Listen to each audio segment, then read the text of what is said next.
C'est extraordinaire de voir une branche. On a coupé de son arbre. On dépose la branche. Et cette branche-là, on ne la replante pas. Mais parce que la présence de Dieu est là, elle porte des bourgeons. Elle porte des fleurs. Oh yes. Et elle porte du fruit. En fait, quand tu l'as emmené dans la présence de Dieu, regardez ce que la Bible dit. La Bible explique en fait le parcours d'un arbre normal. Et le lendemain, Moïse entra dans la tente du témoignage. Voici que le bâton d'Aaron pour la famille de Lévi, avait fait quoi? Porté bourgeonné. Il avait éclore des bourgeons, produit des fleurs et mûri des amandes. Quand un arbre est au complet et que ce arbre est planté, un arbre ne porte pas tout de suite des fruits. Il n'y a aucun arbre qui se lève comme ça, tout d'un coup il porte du fruit.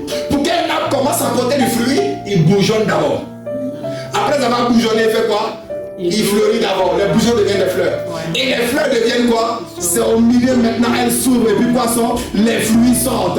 Mais cette branche-là, elle était retranchée de l'arbre, elle était dans la présence de Dieu, mais elle a accompli le processus qui avait été interrompu au départ. J'annonce à quelqu'un ce matin, quel que soit le processus de Dieu qui avait été interrompu dans ta vie, Dieu renouvelle ce processus-là et tu porteras du fruit dans le nom de Jésus-Christ. J'ai dit, Dieu renouvelle ce processus et ta vie portera du fruit. Au travail, tu porteras du fruit. Dans ta maison, tu porteras du fruit. Dans tes affaires, tu porteras du fruit. Dans le champ, tu porteras du fruit. Dans tes business, tu porteras du fruit. Dans ta vie spirituelle, tu porteras du fruit. Même si le processus avait été enterré, même si le processus avait été stoppé, même si le processus avait été atteint, mais parce que tu es dans la présence de Dieu, tu compléteras un nouveau processus. J'annonce à quelqu'un ce matin un nouveau processus dans tes finances, un